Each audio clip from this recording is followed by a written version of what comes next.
70 Apache warriors sat silent on horseback, their white feathers catching the morning light like flames frozen in the wind.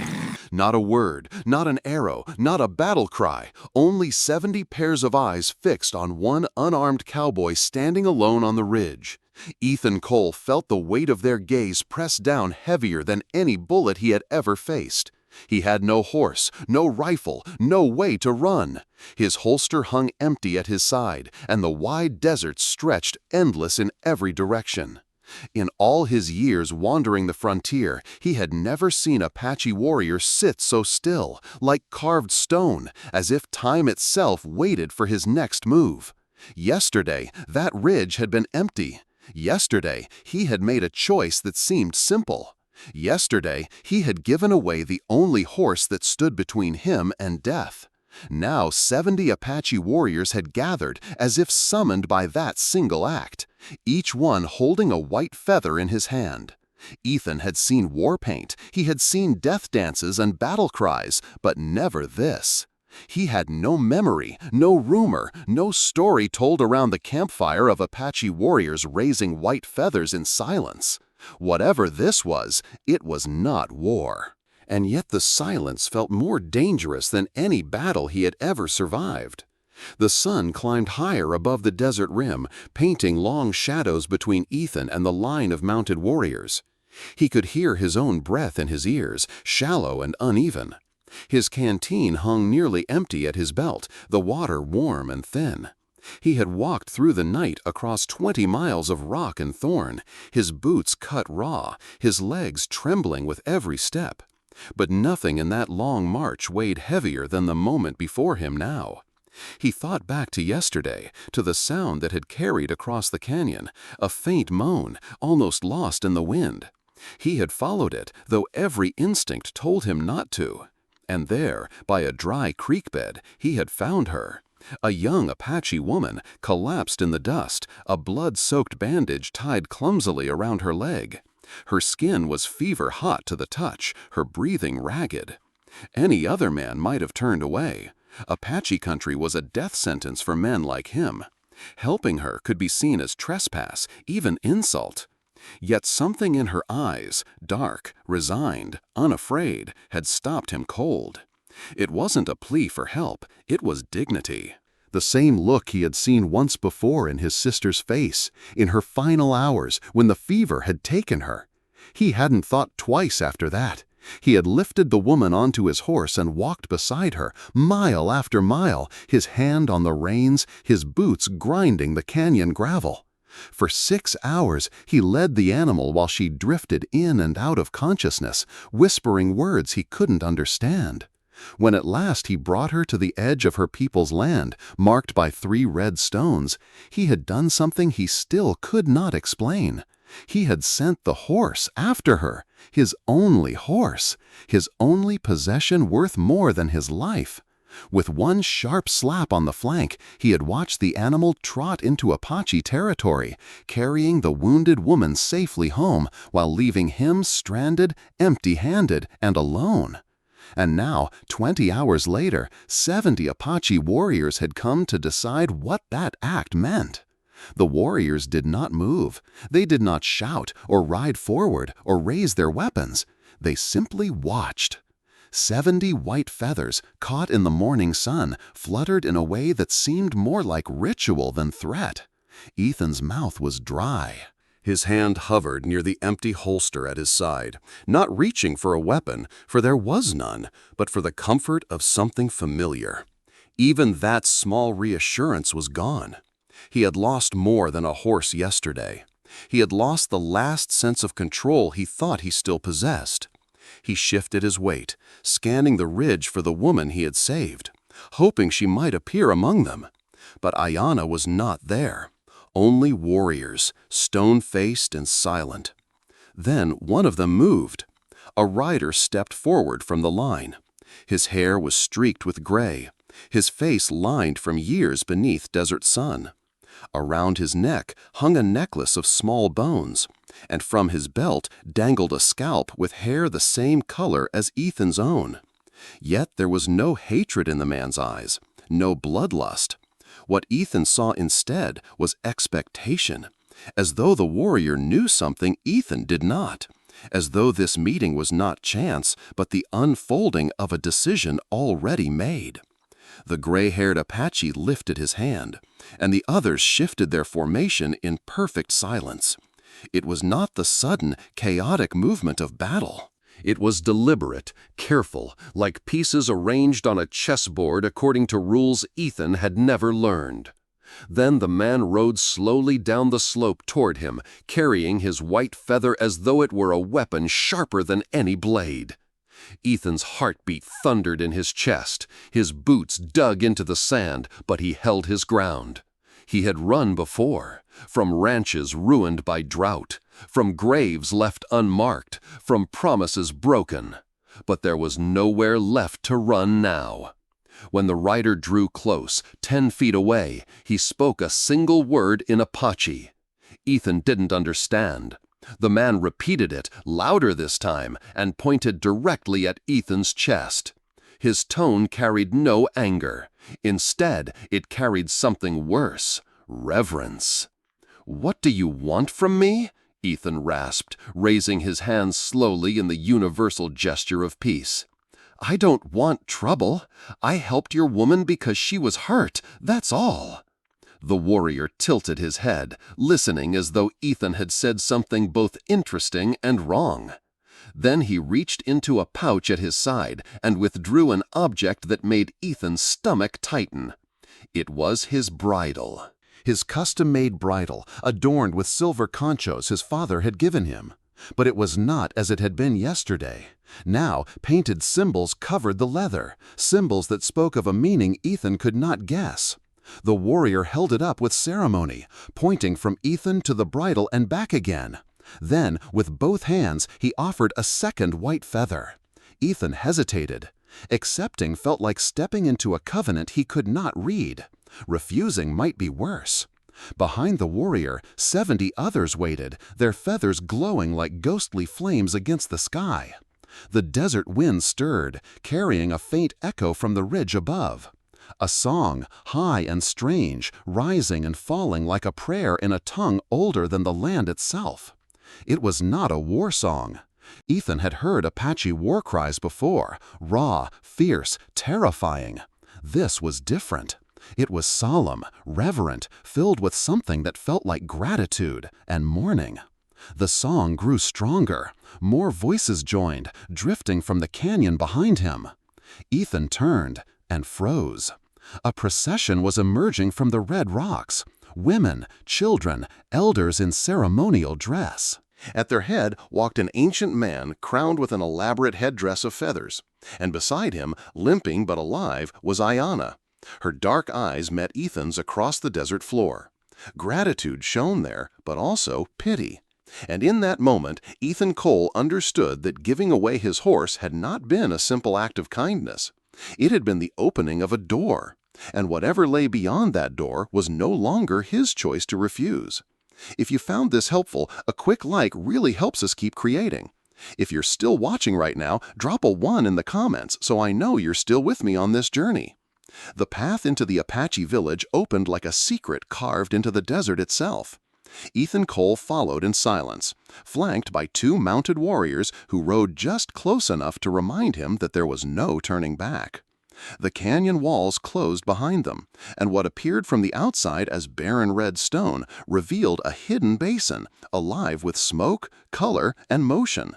The settlement seemed impossibly ordered, as though every dwelling, every fire pit, and every corral had been set in place with generations of patience. Round, earth-colored lodges rose from the basin floor in precise circles. Women bent over grinding stones, the rhythm of their work blending with the crackle of cooking fires. Children darted between the dwellings, their laughter carrying through the dry air. Ethan had expected suspicion, even hatred, but instead found only curiosity. Small faces peeked out from behind doorways. Some of the women, their dark hair tied neatly, offered him quiet nods, not smiles, not hostility, but something in between. And yet the tension in his chest only grew heavier. This was not welcome, this was judgment. Every movement in the village seemed to have meaning he could not read. A young boy, no older than 10, held a white feather in both hands and stared at Ethan with wide eyes. Two older warriors spoke in hushed tones while sharpening knives, pausing only to glance in his direction. The air carried the scent of burning sage, thick and sharp, a smell he had only ever encountered once before, when his mother burned herbs in the adobe church after a funeral. Ethan's boots scuffed the dry earth as he walked, each step echoing like a trespass. His throat tightened, but he forced himself to keep his head level. These people did not see him as a guest. They saw him as a question that demanded an answer. As they entered the heart of the settlement, the formation shifted. The 70 mounted warriors who had once lined the ridge now spread out across the perimeter of the basin, dismounting one by one. Each tethered his horse in silence, but all eyes remained fixed on Ethan. Their white feathers swayed gently in the wind, like signals waiting for the right moment to be read. At the center of the basin stood a larger dwelling, its walls marked with symbols Ethan could not decipher. Curved lines, spirals, animal figures painted in ochre and black. Before it burned a large fire, and around that fire sat a half-circle of elders, their faces carved by time and sun. One of them rose when Ethan was led forward, a man of great age, his hair white as bone beneath a feathered headdress. Ethan knew at once this was Ayana's grandfather, the one the others had called Nantan, chief. The old man's gaze settled on him with the weight of authority that needed no translation. The chief raised a hand, and the murmurs of the village fell into silence. For a long moment, the only sound was the wind moving through the feathers of 70 warriors on the ridge. Then, slowly, the chief gestured toward the bridle hanging at his side. The bridle Ethan had given up when he surrendered his horse. Symbols freshly painted across the leather gleamed in the firelight. Ethan's chest tightened. Whatever those symbols meant, they had transformed his simple act of mercy into something far greater and far more dangerous than he had ever intended. The elder with the feathered headdress did not rise immediately. He studied Ethan for a long time, the way a man might study a storm forming on the horizon. Something dangerous, yes, but also something ordained. At last he spoke. His voice was low, measured, carrying a rhythm that seemed older than the stones around them. Ayana stepped forward, her limp more pronounced now, but her voice steady. "My grandfather says you gave away your horse to save me," she translated. "Among our people, this is no small thing. It is not kindness alone. It is not a gesture to be forgotten. It is a law." A ripple moved through the crowd. Women paused in their work. Children leaned closer. The warriors along the ridge stood straighter, feathers trembling in the rising wind. Ethan swallowed, the taste of ash and dust in his mouth. "A law?" he asked, voice rough.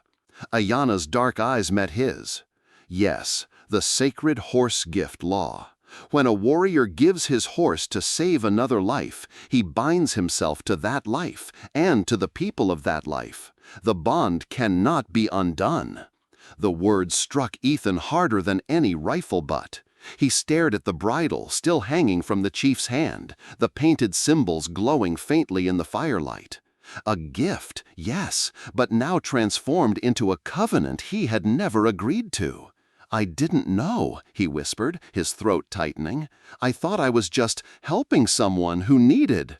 Ayana shook her head gently, as though correcting a child. "Ignorance does not change the binding. The law holds, whether you knew or not." The old chief spoke again, his words flowing like water over stone. Ayana listened, then translated with care. "My grandfather says, you are no longer outside this tribe. You are between worlds, not enemy, not family. Until the choosing, you are sacred." "Sacred?" Ethan almost laughed, a bitter sound caught in his throat. "Sacred?" He felt hollow, guilty, unworthy of even the smallest honor. He thought of his family's graves back east, abandoned when the ranch failed. He thought of his sister's fever, the night he had watched her die because he could not bring a doctor in time. He thought of all the times he had chosen the easier path, the safer path, only to carry the shame of it afterward. The verse his mother had once read to him returned unbidden. "For all have sinned and come short of the glory of God." Romans 3:23. Ethan felt the truth of it burn in his chest. He was no hero, no savior, just a broken man trying to make sense of a world that had already taken everything from him. And yet here he stood, caught in a law older than his own country, bound to a people who had every reason to hate him. The chief leaned forward, placing the bridle carefully on the ground between them.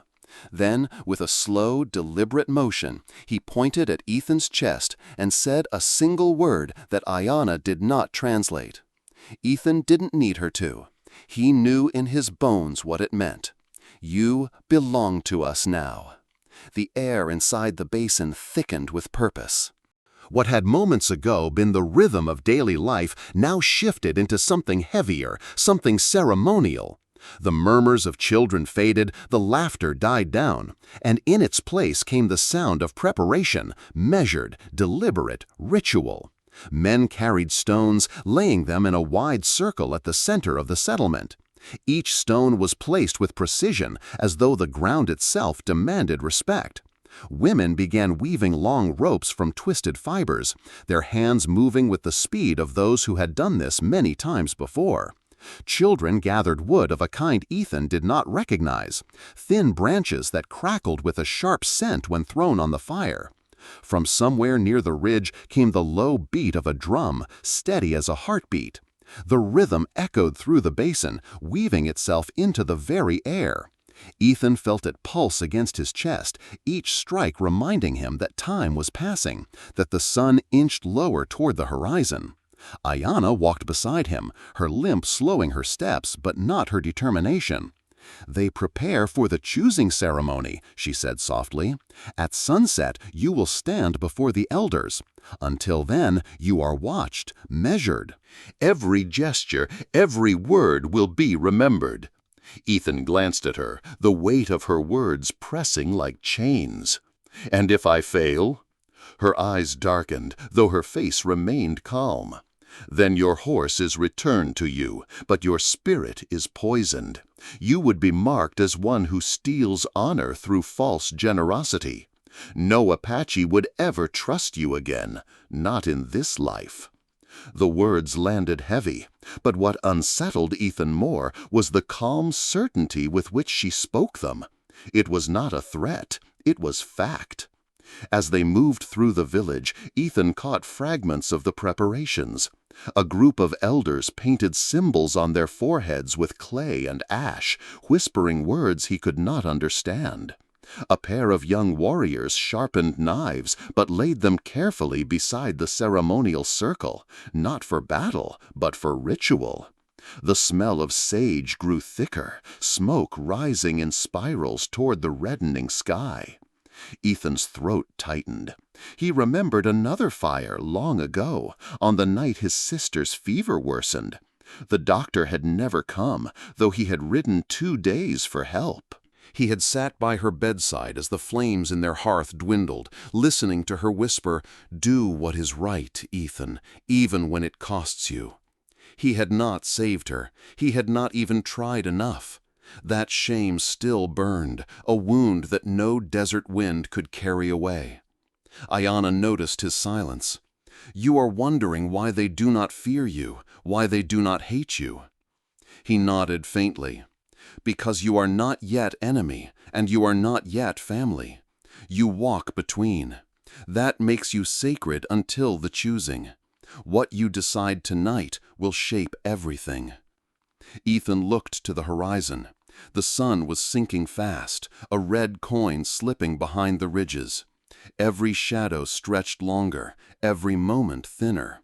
He felt the weight of an unseen clock, ticking toward a judgment he neither asked for nor understood. And in that fading light, he realized something with a clarity that chilled him more than the desert night ever could. There would be no running. By the time the sun reached the ridgeline, the stone circle at the center of the basin glowed with the light of dozens of torches. Ethan stood at its heart, hands bound behind his back, ropes biting into his wrists. Around him, the entire village had gathered in silence, their faces half lit, half shadowed. The circle of firelight made him feel less like a man on trial and more like an offering set before the altar. The elders entered one by one, painted in ceremonial symbols, their movements slow and deliberate. Ayana's grandfather took the center, flanked by 2 men and 2 women whose age showed in the hard lines of their faces. When all 5 had taken their seats, Ayana stepped forward, her voice steady though her eyes betrayed concern. "They will ask you questions," she whispered. "You must answer with truth. Nothing else will satisfy them." The chief began, his voice resonant in the night. Ayana translated. "Why were you in Apache lands, white man?" Ethan drew a breath. "My ranch failed. The drought took everything. I was looking for new grazing land." The elders murmured, their eyes flicking between him and one another. Another question came sharp and quick. "Where is your family?" "They're gone," Ethan said, his voice low. "My parents, fever. My sister, childbirth." He hesitated, then shook his head. "No wife." "No children." The female elder on the left leaned forward, her words rapid, cutting. Ayana's mouth tightened as she translated. "She asks if you helped me because you hoped for reward. Did you think saving an Apache woman would buy you favor or glory?" Ethan's pulse thudded in his throat. "No, I expected nothing, only trouble." Another elder, the man to the right, leaned close, his eyes like flint. His voice rolled like distant thunder. Ayana listened, then spoke, reluctant. "He asks if you consider yourself a good man, a man who deserves reward for his kindness." Ethan faltered. The fire popped, throwing sparks into the night. His jaw clenched, his voice barely audible. "I don't know if I'm good. All I know is leaving her to die felt wrong. Wrong enough that I couldn't do it." The woman elder cut in, her tone sharper still. Ayana hesitated before speaking. "She asks why you did not take me to your own people, where doctors could heal me. Why leave me to mine, when your kind would have praised you as a hero?" Ethan's chest tightened. His answer came without thought. "Because she belonged with her own people. Taking her away would have been another kind of cruelty." The final question came like a hammer. The elder at the far right spoke, voice solemn. Ayana's eyes widened.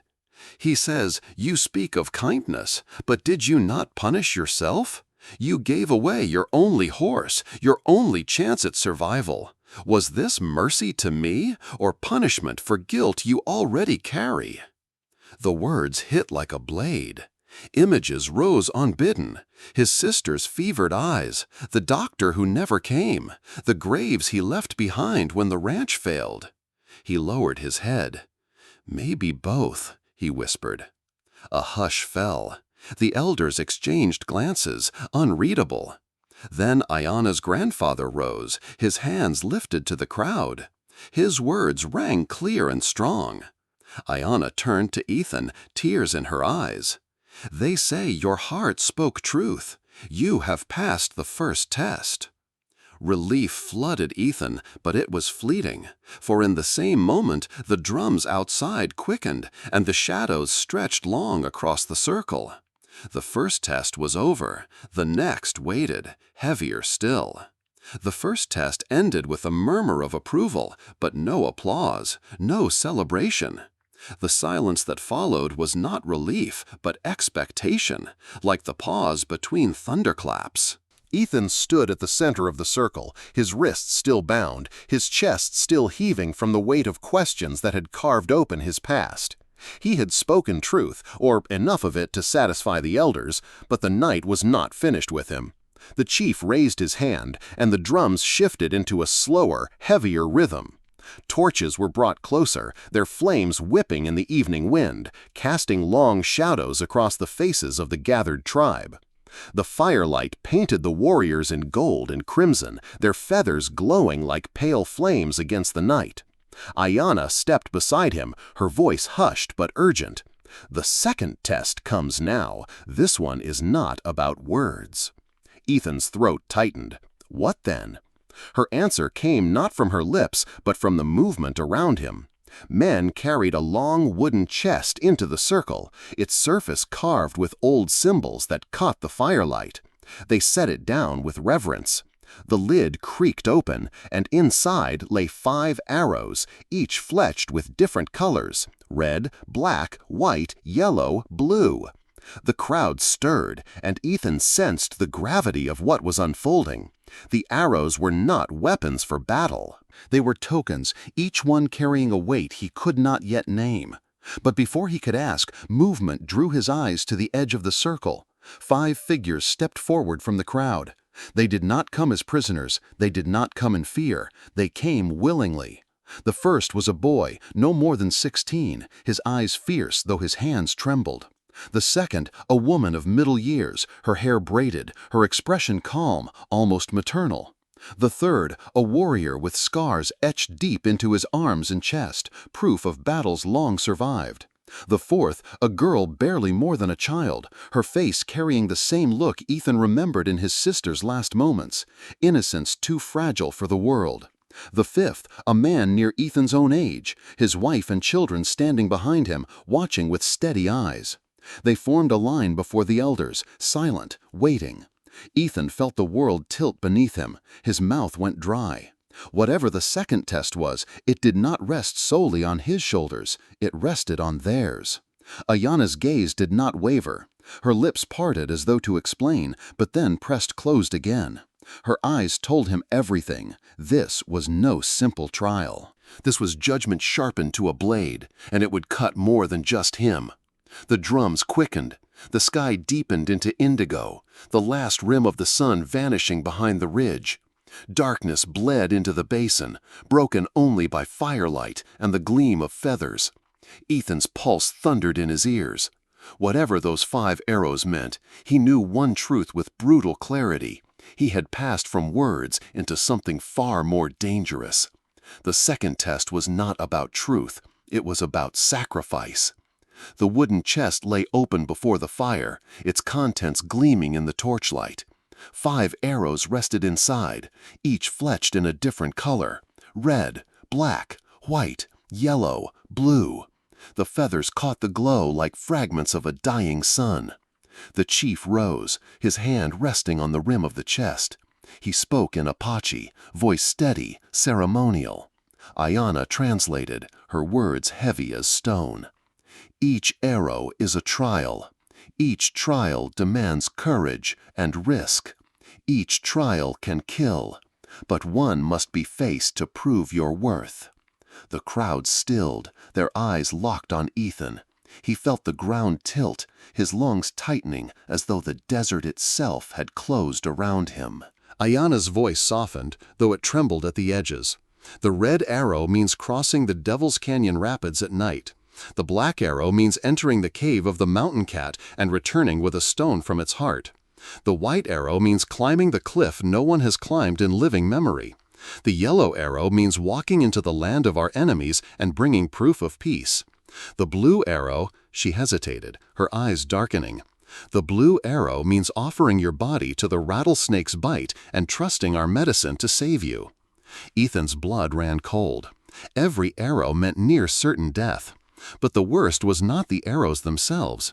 It was the 5 figures who stood ready. Ayanna's grandfather spoke again, his voice carrying across the circle. Ayanna's lips pressed tight, then parted with reluctance.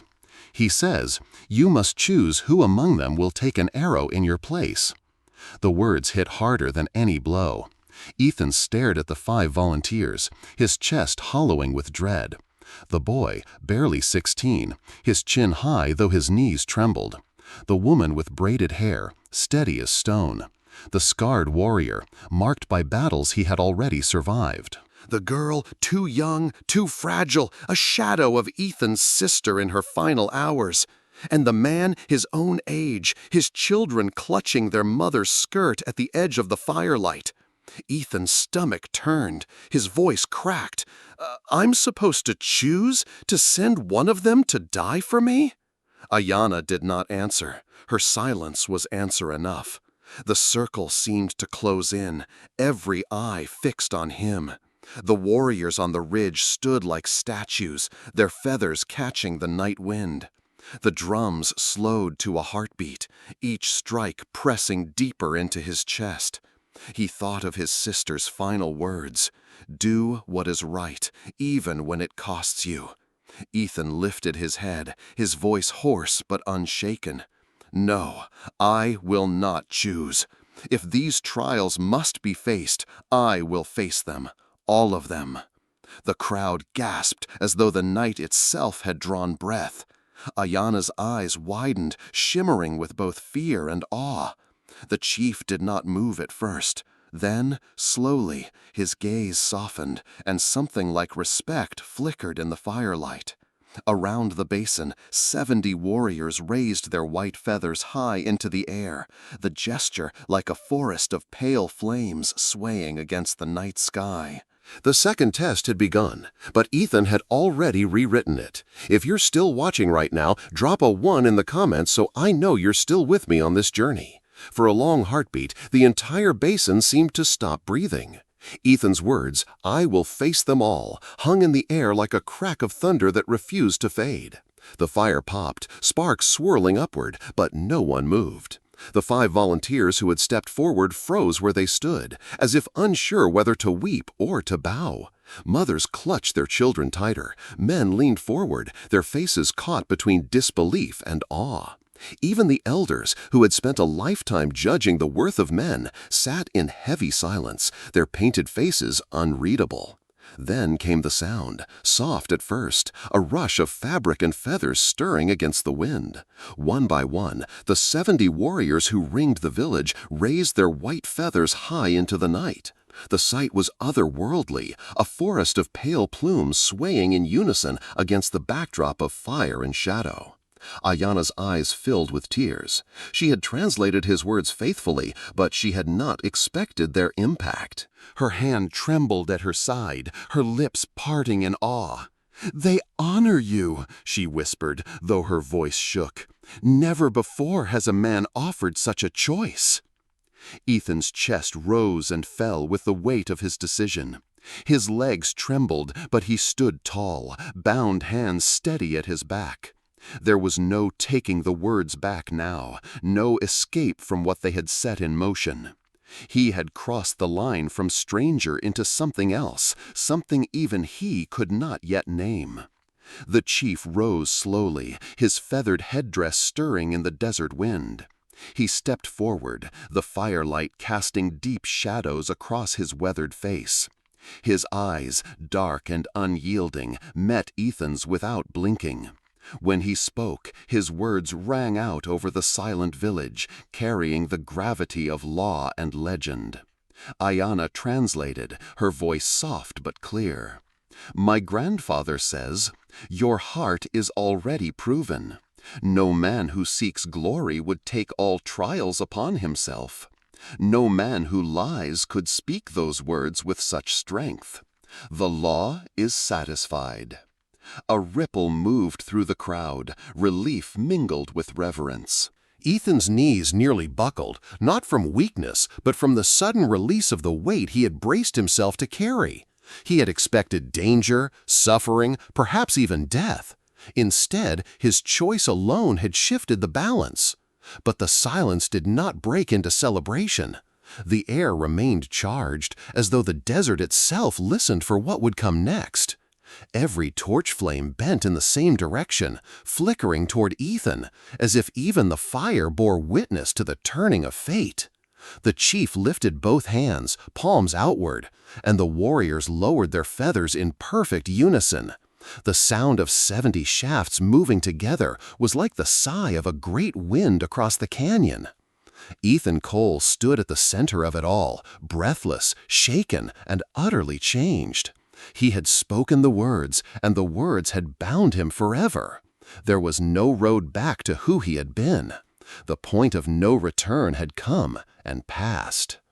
Ethan's chest heaved as the echoes of the chief's words faded into the night.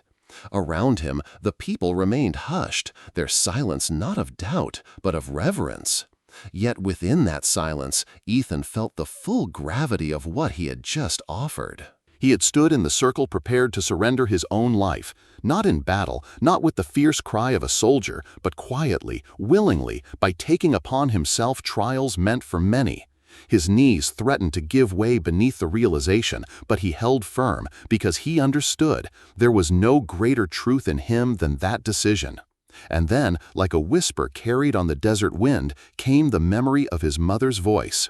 He was a boy again, sitting on a rough-hewn bench in the adobe church, the air thick with incense and candle smoke. His mother's hands were folded around a worn Bible, her voice steady as she read aloud. "Greater love hath no man than this, that a man lay down his life for his friends." John 15:13. At the time, the words had seemed distant, like something written for holy men and martyrs, not for a boy who dreamed only of open pastures and a good horse beneath him. But now, standing bound in the circle of firelight, surrounded by the eyes of a people who had every reason to despise him, he finally understood. Love was not measured in comfort, it was not counted in gifts or in easy kindness. True love revealed itself in the willingness to suffer for another, to place their life above one's own, even if they had once been called enemy. His throat tightened, but a strange peace came over him. He realized that in offering himself for Ayana's people, he had done the one thing he had never managed in all his years of wandering. He had lived the very words that had haunted him since childhood. The guilt of failing his sister, the shame of leaving his family's graves behind, the hollow years of drifting from one stretch of barren land to another, all of it had been leading here, to this firelit circle, to this choice. For the first time, his suffering found meaning. Ayana looked at him then, her eyes glistening. She had not heard his mother's voice, but she seemed to recognize the weight of something holy moving in that moment. "You have given what no man can give twice," she whispered. "First your horse, then yourself." Ethan lowered his head, not in defeat, but in humility. The words from John 15:13 pulsed in his chest like a heartbeat, no longer distant scripture, but living truth. Yes, greater love hath no man than this. And tonight, love had spoken through him. The chief did not sit back down. He remained standing before Ethan, tall despite the weight of years, his feathered headdress stirring in the restless wind. His gaze swept over the gathered faces, warriors, women, children, volunteers who had stepped forward ready to die, and finally returned to the man at the center of the circle. When he spoke, his voice rolled deep and steady, like thunder carried down from the mountains. Each word carried the weight of history, as if the stones themselves remembered them. Ayana translated slowly, carefully. "My grandfather says the trials were never meant to take life, they were meant to reveal it. No man was ever asked to face death, only to show whether his heart could walk willingly toward it." Gasps rippled through the crowd. The 5 volunteers stiffened, glancing at one another, their jaws slack with surprise. The young boy's shoulders sagged with relief, though his eyes still shone with pride. The warrior with scarred arms exhaled sharply, shaking his head as if released from a burden he had already accepted. Ethan's breath caught in his chest. He felt as though the ground had shifted beneath him. The weight he had braced himself to bear, the thought of scaling cliffs, fighting beasts, facing venom and raging rivers, suddenly lifted, not because it was taken away, but because he realized it had never been the point. Ayana's voice grew stronger as she continued. "The old law is not about who can endure the trial, but about who will offer themselves without fear. A man who chooses to suffer so that others will not, his heart is already known." The words struck Ethan with a force greater than any physical blow. He had prepared himself for torment, for pain, even for death. And yet, in speaking the truth of his willingness, he had already passed through fire. His soul had been weighed, and it had not been found wanting. The chief raised one hand, palm outward, and the drums ceased. The sudden silence was complete, as though the entire desert had drawn its breath. Into that silence, the elder's proclamation rang out, firm and final. Ayana's lips trembled as she gave voice to his words. He declares, "The man who would take all trials upon himself has no need to face them. His choice has already completed the law. He is brother among us." For a moment, Ethan could not move. The meaning of the words pressed down heavier than the ropes binding his wrists. Brother, not outsider, not stranger, brother. The village stirred, voices rising not in cries of war, but in a chant, low, rhythmic, steady. It came first from the elders, then from the warriors, then from the women and children. A sound that seemed to rise from the very earth itself, ancient and unyielding. The chant carried him, surrounded him, filled the hollow places inside him that grief and guilt had carved out long ago. And for the first time in years, Ethan Cole felt something he had thought forever lost: belonging. The chant deepened, echoing off the canyon walls until it felt less like voices and more like the very earth humming beneath Ethan's boots. He stood in the center of the stone circle, bound, exhausted, but held upright by something larger than himself. Then, as if moved by one thought, the 70 warriors began to descend from the ridge. Their footsteps were steady, their formation perfect. When they reached the fire-lit basin, they dismounted and walked forward, white feathers still held high. One by one, they entered the circle, and one by one, they knelt. Each warrior placed a feather at Ethan's feet, the pale plumes forming a growing pile upon the dust. The sight stole his breath. It was not an offering of submission, but of honor. Each feather was a pledge, a piece of themselves laid down in recognition of what he had done. After the feathers came gifts. The first warrior set down a knife, its blade gleaming, handle carved with intricate patterns. Another laid a blanket, hand-woven in deep earth tones, warm and strong. A third placed a necklace of carved bone, the kind usually reserved for family bloodlines. More gifts followed: tools, jewelry, small treasures of craft and labor. Ethan's throat tightened as he watched the pile grow, not of wealth, but of meaning. Each object spoke louder than words: "You are one of us." And then came the final gift. The gray-haired warrior who had first approached him stepped forward, leading a horse. Ethan's horse. But it was no longer the same animal he had released into the desert. The bridle he had once known was now adorned with painted markings, sacred symbols brushed in red and black. White feathers were tied to the reins, fluttering in the torchlight. The warrior's weathered hand rested on the animal's neck as he spoke in halting English. "Your horse returns, not as your possession, but as your brother. As you are ours, so is he." Ethan's knees buckled, and this time he could not stop himself. He sank into the dust, his eyes burning. He had lost so much: family, land, even his own sense of worth.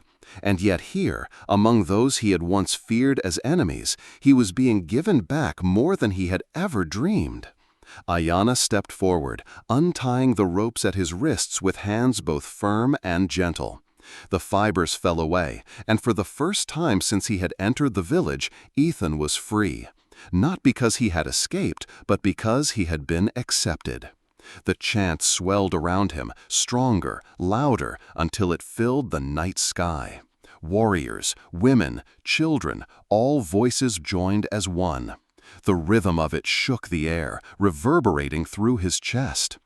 Ethan rose slowly, his hands trembling, and placed one of the feathers into his pocket, not as a trophy, but as a reminder. He had come to this place alone, with nothing but dust in his canteen and guilt in his heart. Now he stood as a brother, surrounded by 70 pledges of loyalty, 70 flames of honor. The chanting ebbed slowly, like a tide pulling back into the sea. In its place came silence again, not heavy this time, but filled with expectancy. The people waited, eyes fixed on the man who now stood at the center, not as a prisoner, but as a brother. From the line of warriors, the gray-haired man stepped forward. He had been the first to approach Ethan on the ridge, the first to hold out a feather, and now he stood as the voice of his people. His eyes caught the torchlight, hard and solemn, yet carrying a flicker of warmth. He drew a breath, then spoke in careful English. The words were accented, shaped by another tongue, but they were strong and clear. "White brother," he began, "you came to us as a stranger, alone, hungry, with no horse, no weapon, no family to stand with you. We watched to see if you would grasp at life with selfish hands. Instead, you gave away the only thing that kept you alive. First to save a woman, then to save us all. That is not the act of an enemy, that is the act of kin." Ethan's chest ached as the words sank in. The warrior's gaze did not leave him, each syllable falling like hammer strokes. 70 feathers, he continued, lifting one of the plumes from the dust. Each feather is not decoration. Each feather is a pledge. It says, "Your life is as the life of my children. Your safety is as the safety of my family. Your blood will be defended as if it were my own." A murmur swept through the villagers, affirming his words. The warrior gestured toward the pile of gifts, blankets, knives, jewelry, the sacred horse. "Each gift is a household," he said. "They have given what was theirs so that you may never again be without. Wherever you walk, these gifts go before you. You will not hunger. You will not thirst. You will not stand alone." Ethan swallowed hard, unable to speak.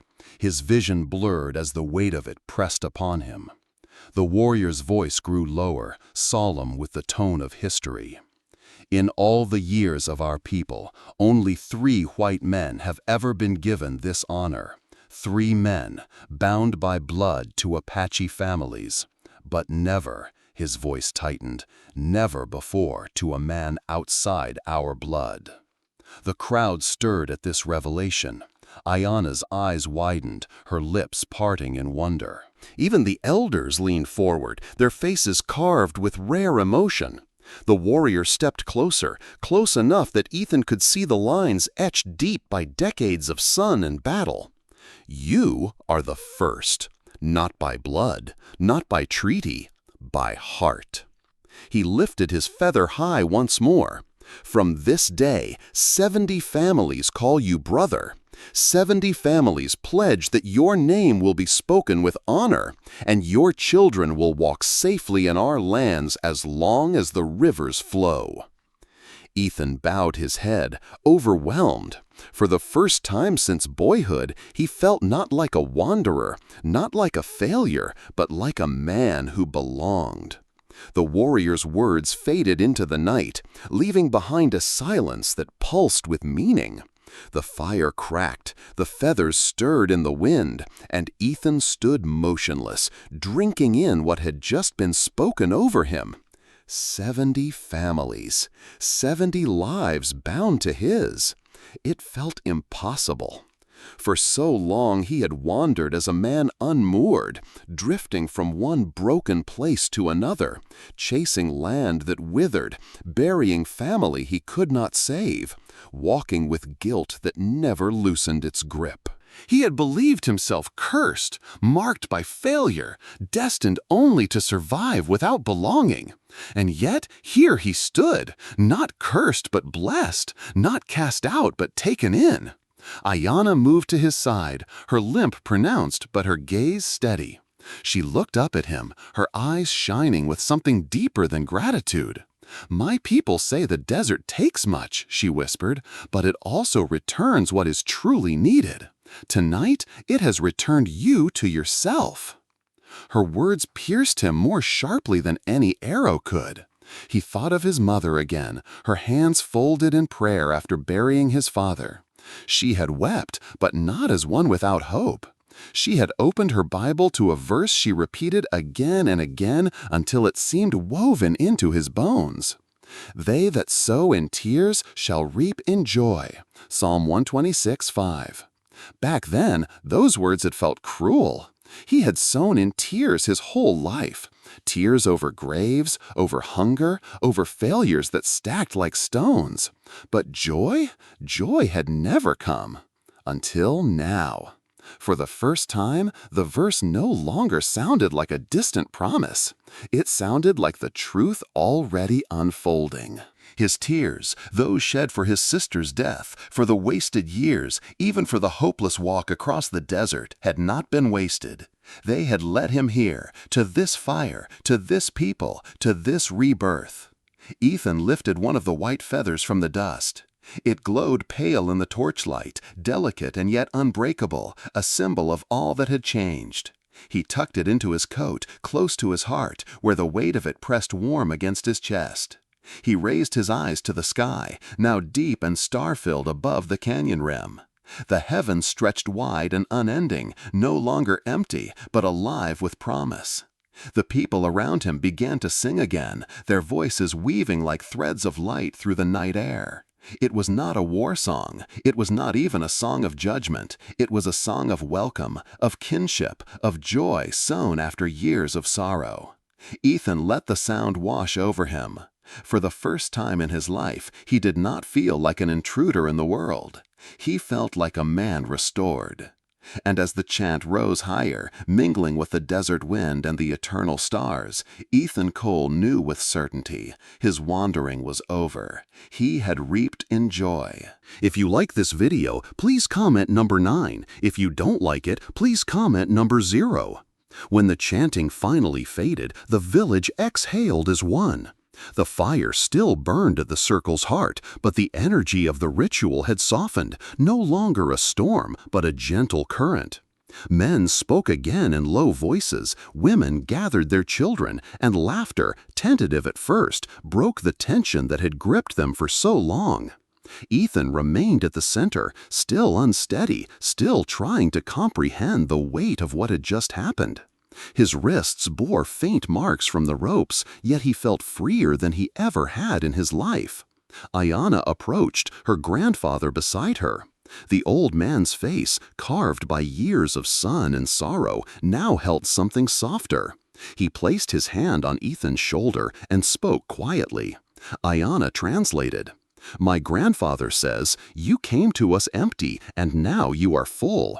You had no family, and now you have 70. Tonight you do not eat alone."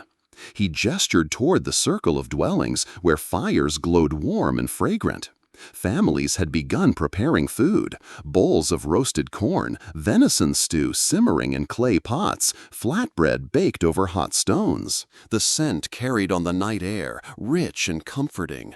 Ethan's throat tightened. For years, meals had been solitary affairs, hardtack by a dying campfire, bitter coffee sipped in silence, the gnawing hunger of a ranch that no longer yielded grain. To be invited into a meal, not as a guest of pity but as kin, was a gift almost too heavy to bear. He followed Ayanna and her grandfather to one of the larger fires, where women passed him a bowl and men gestured for him to sit. No one stared now, not with suspicion, not even with curiosity. Instead, they met his eyes with quiet respect, nodding as though acknowledging a truth already settled. As he ate, a warmth spread deeper than the stew itself. It was the warmth of belonging, of being seen not as an intruder, but as a man among men. The laughter of children blended with the crackle of fire, and for the first time in years, Ethan felt no urge to rise and leave. He let the sound wash over him, anchoring him to a place that had once been foreign, but now felt like home. Later, after the meal had ended and families drifted back to their dwellings, Ethan found himself wandering the village paths. The fires had burned low, glowing embers painting the ground in soft red. Overhead, the desert sky stretched vast and unbroken, a tapestry of stars. He stopped near the edge of the basin, where the land rose toward the ridge. The night air was cool, carrying the faint scent of sage still lingering from the ceremony. He looked upward, and memories came unbidden. His mother's face, lined with hardship but steady with faith. His sister's hand, small and frail in her final moments. The graves he had left behind, the shame he had carried like a shadow across the plains. All of it returned now, not to torment, but to settle. The verses whispered back to him, like voices carried on the wind. Greater love hath no man than this, that a man lay down his life for his friends. And, softer still, they that sow in tears shall reap in joy.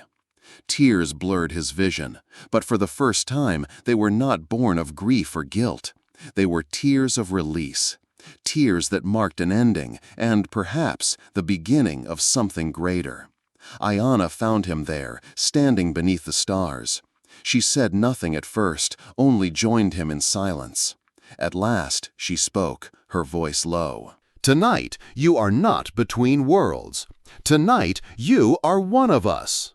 Ethan turned to her, and for the first time in many years he smiled without heaviness. The kind of smile his sister might have recognized. The kind of smile his mother had prayed he would find again.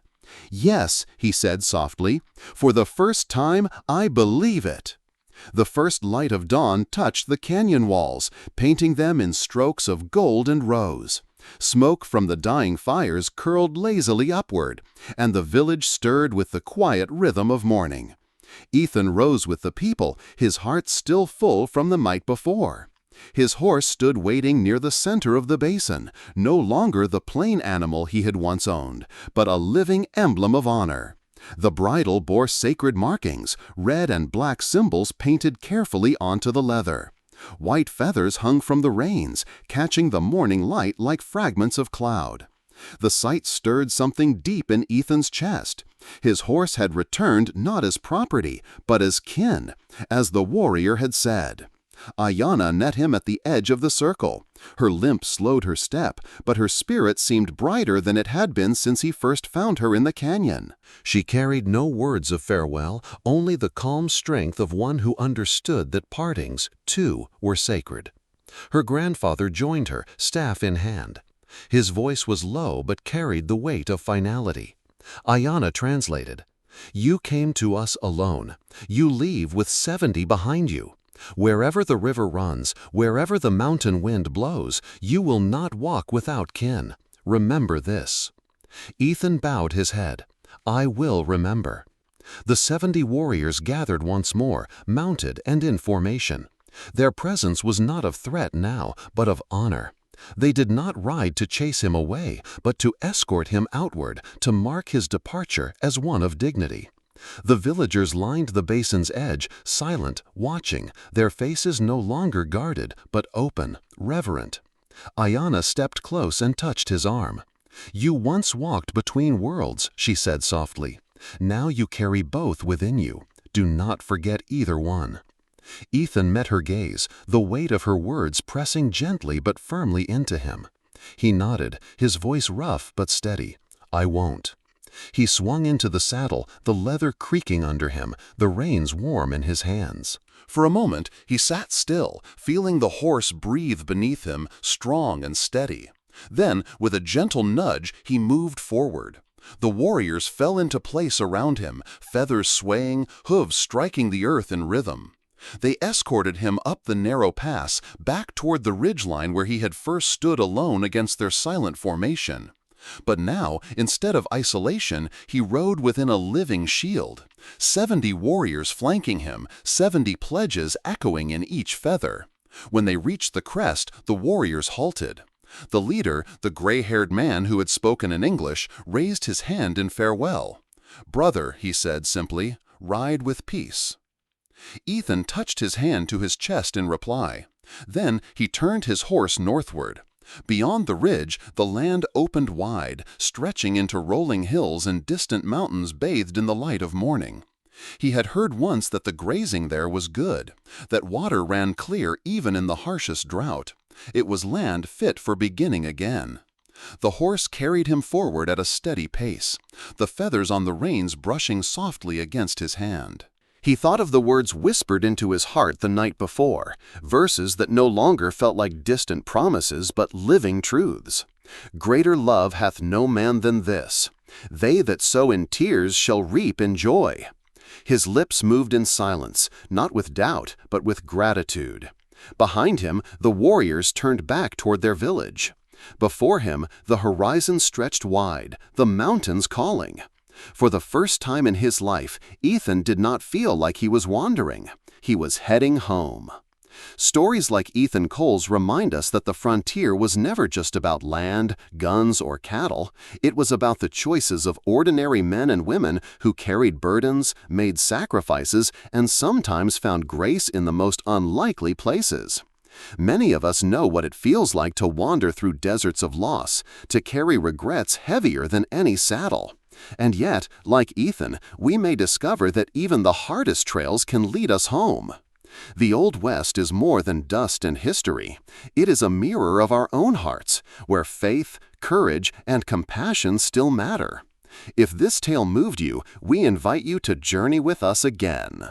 Subscribe, share, and join our community as we bring you more true Wild West stories, tales of grit, grace, and the unbroken spirit that still speaks to us today.